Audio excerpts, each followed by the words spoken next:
Welcome to our onboard hospitality video slot, designed to keep the conversations between airlines and suppliers going through these toughest of times and help us all make positive plans for the future. We're Zoom calling key players in our sector, asking them one big question on the future of in-flight service relevant to their area of expertise. And with me today is Lauren Costello, Executive Director at IFSA, International Flight Services Association. So welcome, Lauren, and thanks for joining us. You are based in the US, so tell us first where you are exactly and a little bit about life there at the moment and how things look in your new normal. Absolutely. So I'm in the US. I'm actually based in Queens in New York City. And New York was hit pretty hard, in the beginning of the pandemic, certainly. But we really took a lot of steps as a state to flatten the curve. And where I am in New York, we're actually still taking a lot of precautions. So no indoor dining. There's even curfews for outdoor spaces. I've gotten all my different mask designs ready to go. So it is definitely a new normal, trying to take advantage of the nice weather and, not traveling, I guess, is looking at the positive side of that, spending more time with family and outdoors. So I hope that the US is still a safe place to come to for our international travelers sooner rather than later. Yeah, it's a challenge, isn't it? I think all around the world, we're all trying to work out exactly what it is we should be doing and could be doing and to get back to some semblance of normality. But it's great to talk to you, and thanks for taking some time out to chat with me. I know you've had a lot on your plate at IFSA, seeking COVID-19 support for members and creating guidance to help them through the crisis. So I think our one big question for you is, how can an industry association really support members at a time of crisis like this? That's a great question, and certainly something I'm happy to talk about.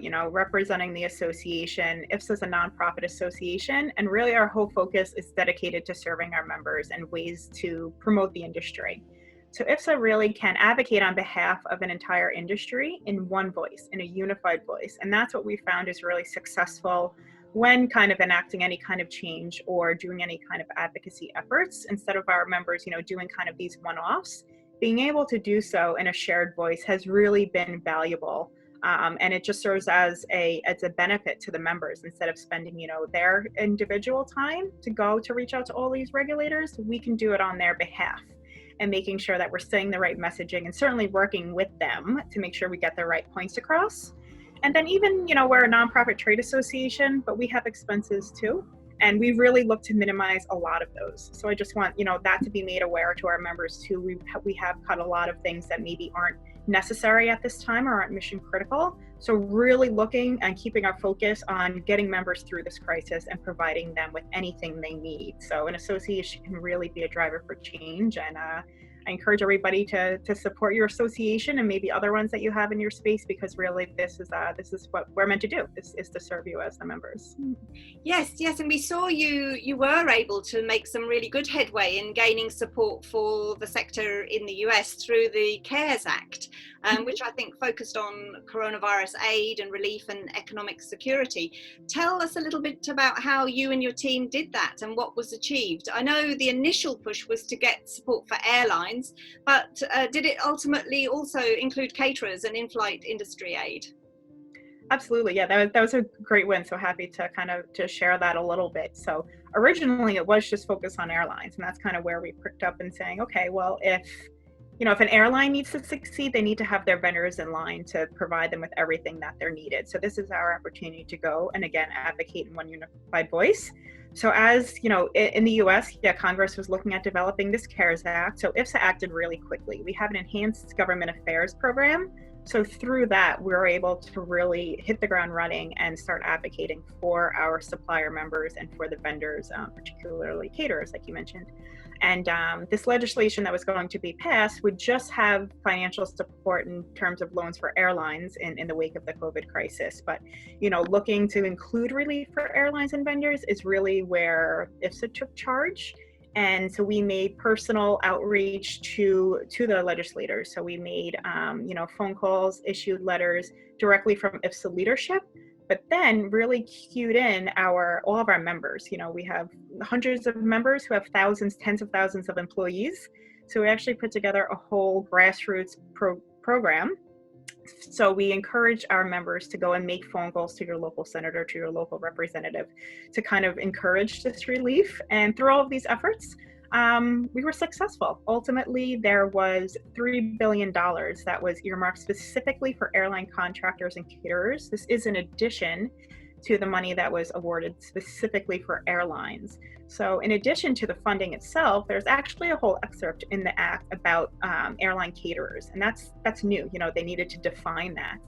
So it's a really great win, not only to get that funding, but having that inclusion in the act really benefited the industry and really got the industry out there and made them aware. So we were very pleased with that, and hopefully our suppliers and our members applied for those funds.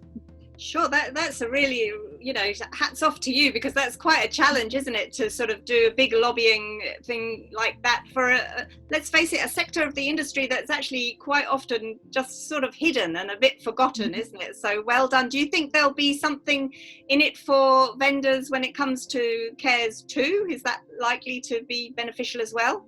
Yeah, I think potentially. I mean, that's definitely something, again, that we can advocate for. So, we can pull together our group, and if there's anything else we want to do, we know a few of our members have already utilized the funds from CARES Act, the first one that went out. So if there's anything else going out for CARES 2, and then even in, the EU and other portions too, we've been monitoring a lot of that activity. We sent letters to some EU personnel that are in the European Commission to advocate on behalf of the industry too. If any relief is done for airlines, let's think of the bigger picture. We need the entire airline supply chain to support in order to, have this industry back up and running and encourage tourism, et cetera. So anywhere where that we can be, call me, let me know how we can help. Great. And how else has IFSA been able to prepare members for the impact of COVID-19? Yeah, and that's really, the preparedness is key, and we want to serve as a resource to help our members help themselves, if you will. We could do it on our own too, but really making sure that we educate them. So we've really put together a lot of resources for our members that's available on our site. So those are, COVID toolkits, checklists of key considerations for businesses. We pulled together some information for small business guidance and loan resources, and then even pulled together a lot of other resources that were out there. There was a lot of information from the CDC, from FDA, from all these different agencies. So we kind of just put out these periodic email campaigns to our members to say, hey, here's this information for you, but let us digest it for you. So we put on a few webinars too. Some were focused just on the US CARES Act. Some were just put on that focused on EU state aid. And IFSA does have a legal council that focuses on government affairs, Covington and Burling. So in particular for the EU state aid webinar, we actually had their Brussels team present to our members. And all of these resources are available on our website now.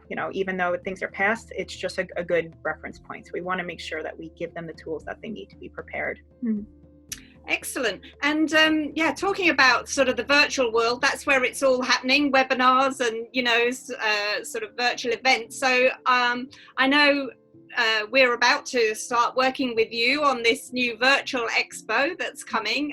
We're very excited about that. As an industry, we miss the opportunity to meet.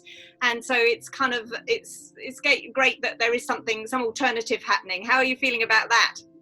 Absolutely. Well, Julie, I wish we could meet in Southern California, but obviously, that can't happen now. But I really think, what we're putting forward with, we're very excited to partner with you at Onboard Hospitality, and then with our other family members, Apex and FTE, putting out something virtually and including the exhibit portion, I think will be really, really exciting. Obviously, having some thought leadership sessions in there.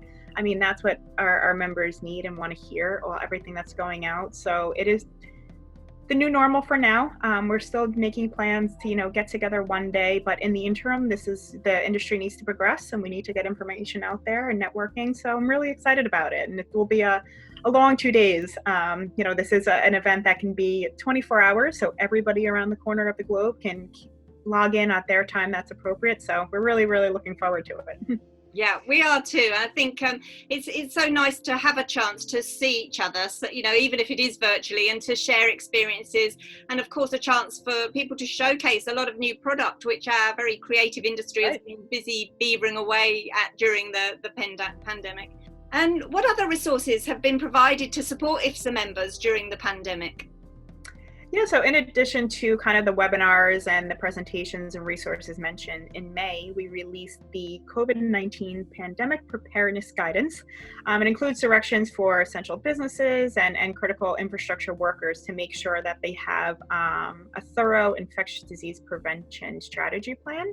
And we pulled this together due to the help of all of our volunteer members. So it's a group of airlines, caterers, and suppliers. And then they also reference a number of documents from the WHO, CDC. And we put together this guidance. And we're also working with the Airline Catering Association, who they put out a guidance.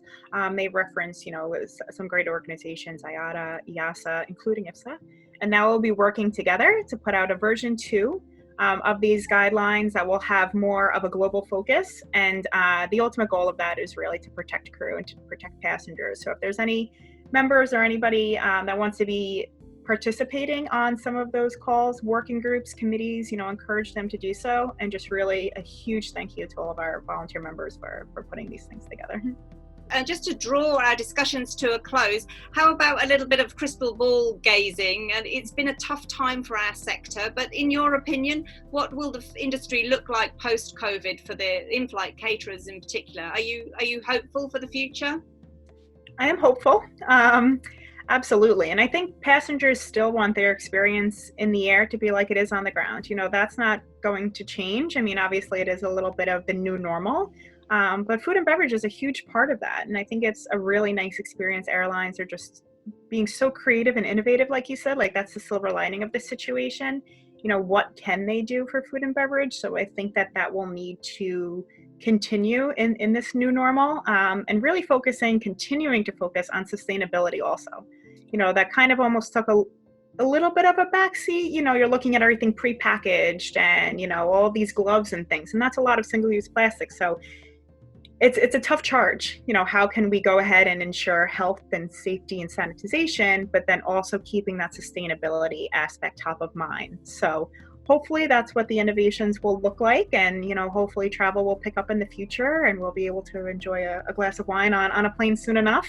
Yep. But yeah, we'll be there. It may take a few years, but I think really the innovation piece is really key. So I look forward to seeing what our members will be able to present even virtually for the first time. Absolutely. Great. Well, thank you very much for your time, Lauren. It's really good to chat with you. And yes, we're all sort of hoping that things will start to pick up soon and definitely get some food and beverage on board and start to feel that really lovely passenger experience that we've been used to in the past. So thanks for talking to us, and we'll meet again in the virtual world very soon, I'm sure. That sounds good. Thanks, Julie.